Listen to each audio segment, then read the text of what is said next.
Good evening. My name is Brian Grzymkowski. I'm one of the Assistant Directors of Graduate Admissions here at William Paterson University. First and foremost, I want to thank all of you for taking the time out of your schedule to join us for our registration webinar this evening.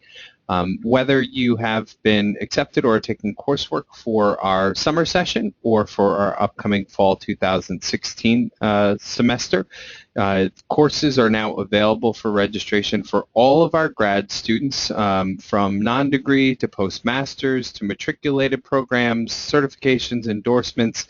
You should all be able to register for classes now, but we understand that a lot goes into the registration process. Some of you may be a returning student, may have taken some time away from courses. Some of you, this may be your first semester registering for classes. We understand each institution is a little bit different in how they go through the process, and there are a lot of things that can pop up that you might not anticipate. There may be potentially a hold on your account for one reason or another. You may find that there is a requirement for a particular course that you were considering, and you might need special permissions from a faculty member. So there's a lot to consider, and certainly even just logging in, accessing WP Connect, and going through the process of registering for classes, there's a lot of details. So our hope in offering this type of a format is that this would be a convenient way for you, whether you're sitting on your couch, whether you're at the office, an easy way to sit back, to take this information in, hopefully make registering for classes a lot easier for you. And then each semester, our hope is this is easier and easier as you get more familiar with the process. I'm joined here with my colleague, Christina Aiello, is going to be going through and walking you through the formal part of the presentation, but just wanted the opportunity myself to thank all of you for coming and just give you a little bit of sense of what to expect as we go through. The last thing I'll mention before I turn it over to Christina is we have a copy of this PowerPoint presentation available for you now under the handout screen on the GoToWebinar screen. You'll see that you're able to download this presentation, so that way you don't have to sit there, jot down a ton of notes. It allows you to just pay attention and focus on this. And then also we wanted to make sure you were aware that a little bit further down the line, we're going to share this video with all of you on our YouTube channel. So there's the chance if you need to go back, refer back to any of this, maybe for one reason or another, you can't register for all of your classes now and you need to register for another one later, you could refer back to all of this very easily and have it in front of you. So I just wanted to make sure you knew about that. But that being said, that's certainly enough from me. So I'm going to turn it over to my colleague, Christina. Take it away. Good evening, everybody. Thank you so much again for joining us this evening to go over how to register for the upcoming term, like Brian said, whether it be summer or fall 2016. I do want to just add something here. We will have a question and answer at the end of the session. So if you did have any questions about slides that I had gone through or questions that things that I may not have covered that you're interested in, please feel free to go ahead and type your questions into the box, and either Brian or myself will get back to you as quickly as possible. It's only the two of us tonight, so you'll have to bear with us. We are going to get to everybody's question. It just may take us a minute or two. So without further ado, I want to get started. The first slide that I have here is just a quick picture of campus. Hopefully at this point you guys have had an opportunity to come up and visit, whether it be just to take a look or you've taken classes before. We are located in Morrison Hall, Suite 102. In the event you need anything from us, our office hours are Monday through Friday from 8:30 a.m. until 4:30 p.m. We do have summer office hours where we are here Monday through Thursday from 8 to 5:15, and that will begin Monday, May 23rd. So you want to keep that in mind in case you have to head to our office here. Just a little bit of a background. We were founded in 1855. Wayne, New Jersey is only 25 miles outside of New York City. We have over 1,400 graduate students and 30 master's level programs, which would include initial certification, endorsement, and certificate programs. As you can see, our beautiful Student Center, which is open all year round for your convenience. The bookstore is located on the lower level if you need to go and pick up your books if you've decided not to get them online. There's also a bunch of places that you can go and get something to eat, and there's a whole bunch of little study areas. If you happen to get to campus a little bit before your class and you had some time to kill, it's a great area to just hang out in. So let's get into it. How to register. First and foremost, the most important thing that you're going to need to do is to log into WP Connect. WP Connect can be accessed directly from our website, which is www.wpunj.edu. And there's a tab in the top middle right, left-hand side, that you'll click in. You're going to need your credentials that you've received in your acceptance letter, which was your welcome packet. You all should have gotten an email and possibly a hard copy as well in the regular mail. Your user ID is your WPU email address minus the @student.wpunj.edu. So it's basically your last name, first initial, and some of you will have numbers after that, some of you will not. Your password is for WP Connect will be your 855 number, which is your student ID number. You want to make sure that that's something that you keep handy with you, memorize it. It will give you access to pretty much everything. The first step, once you log in initially, you're going to be asked to review and acknowledge the university alcohol and drug policy. After you do that, you're going to need to confirm your PIN number. In most instances, so first shot out of the gate, I would suggest using your date of birth in 6 digits. For instance, if your birth date is June 12th, 1990, you would use 061290. If for some reason you're having an issue where it's kicking it back, go ahead and try the last 6 digits of your student ID number, which would be the ID number minus the 855. They're going to ask you to complete a security question, and you're going to need to provide an answer for them. And at that point, you'll be all set up. So in order to register for classes, you want to know what's being offered. Where can you go to see the list of course offerings for the summer or the fall term? All of the offerings will be on our website through WP Connect.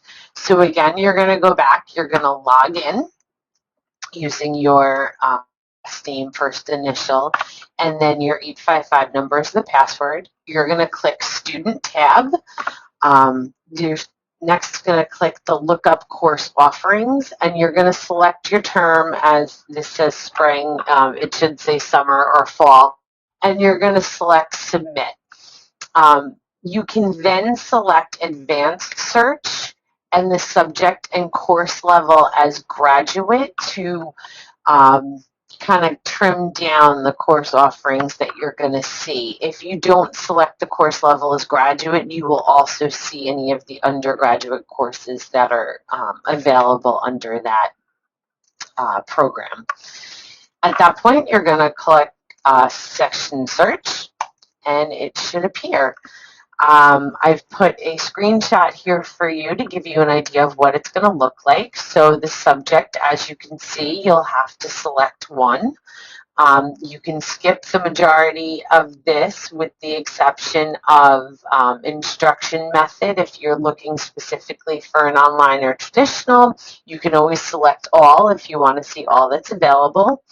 And again, you're going to select the course level as graduate, as you can see is highlighted here.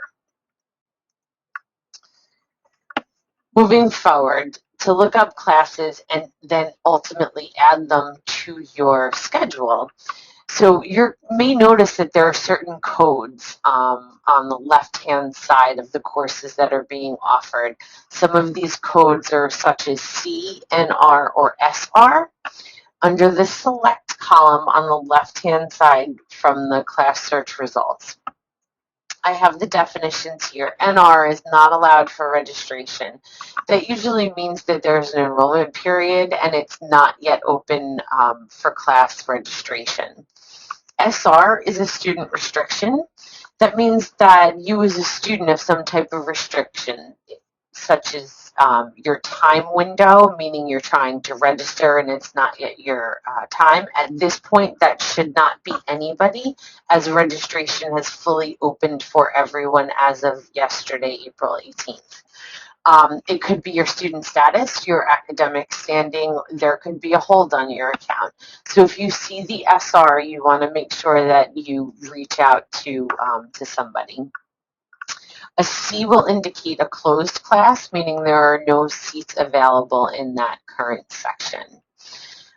Online, those courses are held using technology such as Blackboard. They don't meet in person in a classroom. A hybrid course means that it combines technology and Blackboard and in-person class meetings, however the instructor chooses. CRN is your course registration number. That must be used for registration. It will always be a 5-digit number. As you can see, I have an example here.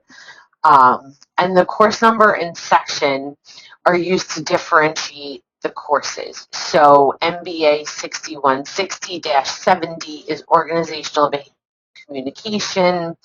It could be MBA 6160-80, which would mean that that course is online. It's somewhat self-explanatory. In the next slide that you'll see, I'll show you a screenshot again. As you can see here, there's a C for this course being closed. The check mark here, and then you can go down to register to go ahead and add that to your schedule. The CRN number is listed here. Each individual course has a different CRN number, so you'll want to make sure that you have the correct number if you're trying to plug it in specifically. Understanding the course selection screen. So let me just go through a few things with you so that you're clear. The days are indicated by one letter. So M is for Monday, T is for Tuesday, W is for Wednesday, R is for Thursday, F is for Friday, Saturday is, S is for Saturday. TBA is to be announced, which generally means that that course is going to be offered online. CAP is the maximum course capacity. Actual would be the actual current students registered for that course. And then REM is remaining seats available. WL cap is waitlist capacity in the event this course is closed and there is a waitlist. WL act is the waitlist spots that are actually available. WL rem is waitlist spots remaining. Your instructor will be the professor teaching the course. The date will be the first and last day of the classes for that particular term. And the location is where the course is being held, on campus or online. Now, how do you go about selecting a course for registration? You're going to, again, as I showed you in the previous slide, select the box on the left-hand side that corresponds to the course that you'd like to register for. At the bottom, you're going to go ahead and click register. You'll then be prompted to enter your alternate PIN. This is your 6-digit date of birth. Again, if it's June 12, 1990, it's 061290. You'll have to go and review and acknowledge the financial responsibility page, and you should be good to go. The next page that you'll see is going to be the add drop page. So you will see all the courses that you've registered for at that time. Under the status, you'll see that it says web registered, which is your only option to register. We do not have in-person registration anymore. Under the action drop-down menu, you may need to use this if you have to drop a course, if you've decided that your schedule changes. You're going to have to select web dropped. However, You cannot drop to 0 courses. If you've registered for 2 courses, each course is 3 credits, you can drop one of those 2 courses. If you need to drop both for some reason, you will need to reach out to the registrar's office. Their email address will be at the end of this presentation, but you will need to write them an email and request to be dropped from all of your courses so that you can drop to 0 credits. Be advised, if you do not email them, if you do not drop to 0 credits, and for some reason you're unable to attend for the semester, you will in fact be charged for that course, and it will result in an F unless you follow the proper procedure. Where can you go to see the courses that you are registered for? Again, you're going to log into WP Connect. You're going to click the Student tab, and then you're going to click Active Registrations, and that will show you your semester schedule. All of our billing and payments are done online. You want to make sure that you log into WP Connect relatively often, not only to check your university email, which is the official and only means of communication that the university will use to communicate with you, but you also want to check your bills and payments and make sure there's no late fees attached. In the event you missed a payment, make sure that there's no problems and all of your loans or anything like that have been applied. So again, you'll click into WP Connect, the Student tab. At this time, you're going to click Billing and Payment, and that will ultimately connect you to our TouchNet system, which is our bill pay system. All billing and payment inquiries should be directed to the Office of Student Enrollment Services. They are also located in Morrison Hall. When you walk in the front door, there'll be a kiosk out that you'll need to wait in line and speak with somebody there if you have any issues. This is a screen that'll show you in the event if you need to go ahead and drop a course. As you can see the action, it'll say web dropped. On this screen, like I said, you would not be able to drop this course because you cannot drop to 0 credits. If you need to change some courses, you can always go down to CRN, add it, submit the change, and then drop the other course if you were trying to switch some things up, but you'll never be allowed to drop to 0 credits. Non-degree student status. I don't know how many of you that are with us tonight are non-degree students, but just to go over this, you may take up to 9 graduate credits without being matriculated into a program. In the event you want to proceed beyond these 9 credits, you must then apply, submit all the requirements, and become accepted into the graduate program. Non-degree status does not guarantee you admission into a graduate program. To be considered, again, for matriculation, you'll need the application, all the requirements, and then ultimately have it reviewed by the department. Not all courses or all programs are available to non-degree students. For instance, if you are looking to take some graduate nursing courses, we do not offer those courses. They're not available to non-degree status. You must be matriculated into the program. Waitlist. If for some reason at this point you've not yet registered and the course that you're looking for is at capacity, you're going to go ahead and try to get on the wait list. This will only open after the course is full, meaning it's reached capacity. The wait list consists of 5 spots. If a seat becomes available, you will be notified again at your student email address in the order in which you were placed on the wait list. So if there's 3 people ahead of you, when you are number 4, you'll need to be patient and wait to see if 4 people ultimately drop this course so that you can go ahead and go in. After you receive that email, you must log in and register for the course. It will not automatically register you. And from the time that you've received the email, you will have 48 hours, and then it will go to the next available person. So again, I can't stress enough how important it is to make sure that you log in and check your student email address daily, or ultimately have it forwarded to an email address that you are checking. If for some reason you can't register, meaning you're getting a registration ad error, here's some of the reasons why you may get them and where you need to go to rectify the situation. Approval by academic chair means you must reach out to the appropriate academic program director to request permission to register for this course. There are courses that are restricted by the department. They want to make sure that you have the prerequisites. Unfortunately, our office does not have the ability to put in these permits, so you will need to reach out to the program director, ultimately the department, for the clearance to take these classes. As you can see, it'll tell you here that you've not completed the prerequisite. So again, you may have completed it, but because we don't see it all in front of us all the time, it's a simple email to the program director and they can take care of that for you.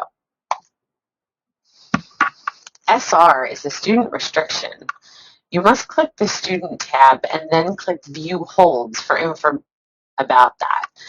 It may be an existing account if you have a parking ticket, if for some reason you have a bursars hold, if you have reached capacity as a non-degree student with your 9 credits, you're going to get an SR restriction. These are all things that you want to make sure that you check before you reach out to anybody, so this way you can be directed to the correct department. It's going to give you once you try to register, it will give you notifications that you may not add or drop a course due to the holds on your record. And again, you'll just have to click into the student tab and then view holds, and it should show you there where you need to go next. I showed here the bottom, a graduate admissions hold. There's an extension here to reach out to somebody. So that should give you a better indication of what you would be looking at. Now your email account. I know that I've stressed this a few times this evening, and I just wanted to go over it excuse me, one more time. The university email is the official form of communication for all members of our community. You will be required to use that and, or like I said, forward it to an email account that you may use. However, when you send an email to somebody on campus, whether it be the registrar's office to request a change in course or whatnot, you will need to do that from your WPU email address. They will not accept emails from outside general Yahoo, AOL, or Gmail accounts. This will be your gateway pretty much for registration. It's to pay your bills. You can view your grades. Anything you really need to do is going to be done through WP Connect, and ultimately your email will send you the notifications. So again, it's the home page, it's the WPU Connect link, your username, your password. You're going to click login, and it's super easy. There's going to be an email tab right there for you to go ahead and check your email. Payment options, because this is the most fun. There's definitely different options for you to pay for your coursework. You can pay in cash, in person. It's Student Enrollment Services, which again, they're located here with us in Morse Hall. Their hours are somewhat similar to ours, 8:30 to 4:30, Monday through Friday. However, I do believe that they have a late evening, so you may want to check if for some reason you're not able to get to campus before 4:30. You can submit a check or a money order, and the address, again, is indicated here. You want to make sure you put your banner ID, your student ID number, on all checks and money orders so that this way it can be applied to your account and there's no question. You can also pay at Student Enrollment Services by a check or a money order. It does not have to be cash. Internet check payment or an e-payment. You can pay your bill directly at www.wpunj.edu/ebill. An e-check payment can only be used with a personal checking or savings account. They will not accept it from a business account or a commercial account, a home equity loan, anything like that. And there's no user fee for an e-check payment. Internet credit cards. You can pay your bill, MasterCard, Visa, American Express, or Discover directly online, again, at the web address that we have listed here. Be advised that there will be a convenience fee charged of 2.75%. The tuition installment plan, a lot of students take advantage of this as it's an interest-free installment payment plan starting for the fall and spring and summer terms. You can enroll at Student Enrollment Services. It's extremely easy. You want to go ahead and click that link in the presentation once Brian sends it to you after the event to get more information about it. I do know that it's extremely popular. It does break down your tuition payments throughout the semester opposed to having to pay it in one lump sum. So to sum it up, here's some of the important contact information. Graduate admissions, that would be our office. And again, we are all located in Morrison Hall. So our phone number, email address is there. Office of Student Enrollment Services if you have questions about billing or the tuition installment plan. And then the contact information for the registrar's office. If for some reason you need to drop to 0 credits, if you have questions about taking a leave of absence, anything like that, feel free to reach out to them as well. And at this point, that's going to conclude my portion of the webinar, and I'm going to throw it back to Brian. Again, I want to thank you all for joining us this evening, and if you have any questions, please feel free to type them in the box as we will be here to answer them for you. Thank you. Thank you very much, Christina. As she mentioned, if you do have any questions, please go ahead and type them in the chat box now, and we'll make sure I'll read them off to Christina. We'll make sure we get them answered for you. The other thing is, for any of you that might have joined us late, I'll just recap 2 things real quick that Christina just touched upon. The PowerPoint presentation that you just heard is available here in its entirety. Right under the handout tab. If you wanted to download that way you could refer back to any slides you may have missed if you joined us late, or just to have this for your own reference if you decide to register for classes tonight, later this week, over the weekend, whatever the case may be. And then also, too, as I mentioned, we are going to be sharing this probably end of this week, early next week. We'll be sending you the YouTube channel that includes the recording for this, so you can listen back if you need to catch up on anything. Or if you have a friend, a colleague, or somebody else that's taking courses here, they weren't able to join us this evening, it's a good way for them to catch up as well. So with that being said, feel free to type any questions if you have any.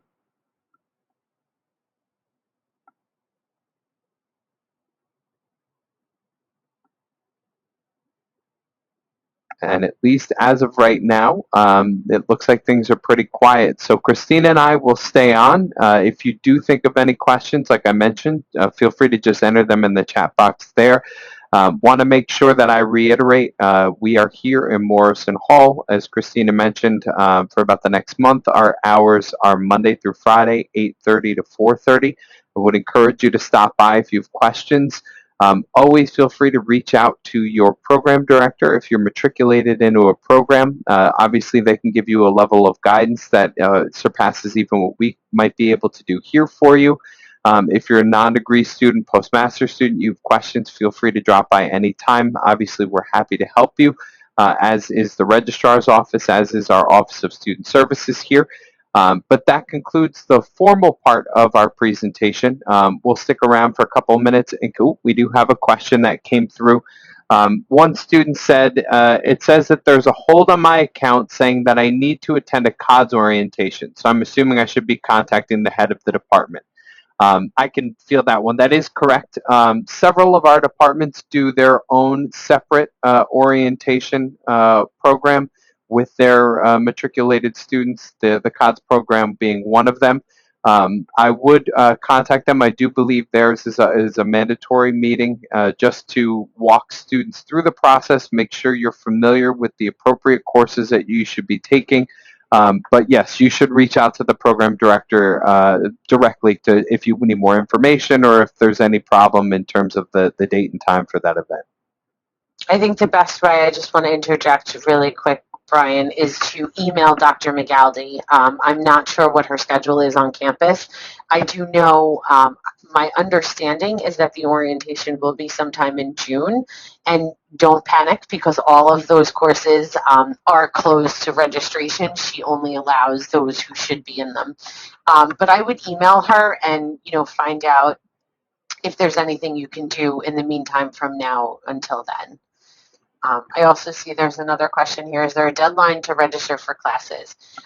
As a new graduate student, there is not a deadline to register for courses. We encourage you to register as soon as possible, being that courses fill up and there's not a whole lot of room in regards to being able to find the course that you want on the day that you want. So it is always best to register early, but you do have up until the beginning of the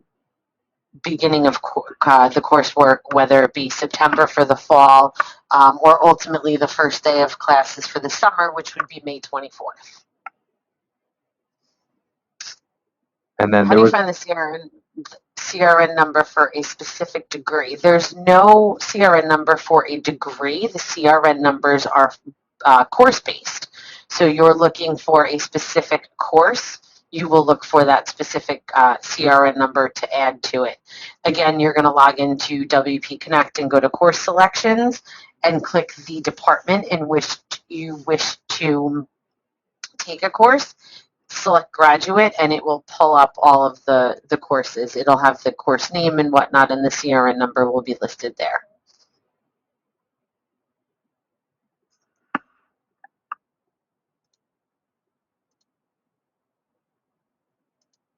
And then, as I mentioned, I think that's it for the formal questions that we've received up to this point. So we'll wrap off the official part of this presentation, but Christina and I will stick around for a couple of minutes in case any of those that have stuck around have any questions. We'll be happy to address them. And then, as I mentioned, don't be a stranger. Feel free to find your way to campus anytime to stop by our office or any of our other offices that are here and can assist you further. But just want to thank all of you for taking the time out of your schedule to join us on behalf of the Office of Graduate Admissions. We do appreciate your time. We're looking forward to welcoming you on campus, whether it's here for the summer session in just a couple short weeks, or for those that are going to be joining us for the fall semester beginning in early September. I know we have some time between now and then, but as you all know, the summer moves very quickly. So we're looking forward to welcoming you on campus soon. So for myself and for Christina, thank you so much for coming out. And otherwise, enjoy the rest of the beautiful day.